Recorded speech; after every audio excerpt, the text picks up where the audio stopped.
Mark Strassmann is in Nashville, where a memorial is forming for the victim. So, Mark, explain to us what the response was on the ground once the video came out.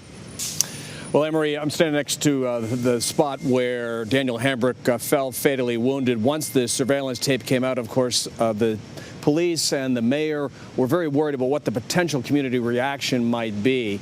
They were concerned that perhaps there would be a similar response that we've seen around the country in some of these moments that have become known as the Black Lives Matter movement. But so far, I can tell you it's been very calm here. It's been very calm all morning since we've been here, and that is the good news, that people are processing what has happened. But they are, in many cases, not happy. They're demanding answers. They want to know more about what was the justification for the police officer shooting the suspect, and there are probably going to be a number of investigations that go forward in the days and weeks ahead trying to answer those questions. So the police union, the president of the Fraternal Order of Police in Nashville, responded to the release of the video yesterday. Let's just play what he had to say, and then we'll talk about it afterwards. Police officers are commonly expected to exceed the limits of human performance. It is well known that an armed suspect facing away from an officer can fire at the officer by twisting his body around, reaching across his body and firing over his shoulder or under his arm, or simply by swinging his arm backward and firing the weapon upside down. All of these actions can take place in the blink of an eye, and no human being on this earth can react in time to prevent himself from being shot. Any insinuation that police officers need more accountability as a result of this incident completely ignores the actions of Mr. Hambrick, his refusal to comply with lawful orders from the police officer.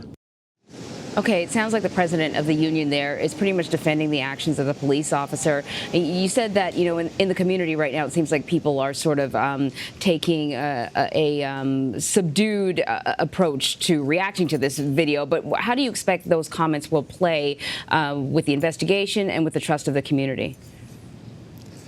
Well, I think the short answer, Emery, is it depends who you talk to. I've had people in this neighborhood come up to me and say there was no excuse for shooting him. He was running away. There was no threat to the officer. At the same time, a guy drove by and said if he, meaning Hambrick, hadn't stolen somebody else's stuff, this never would have happened. There's going to be a couple of different responses to this. I think what matters most to everybody is that there be transparency and accountability.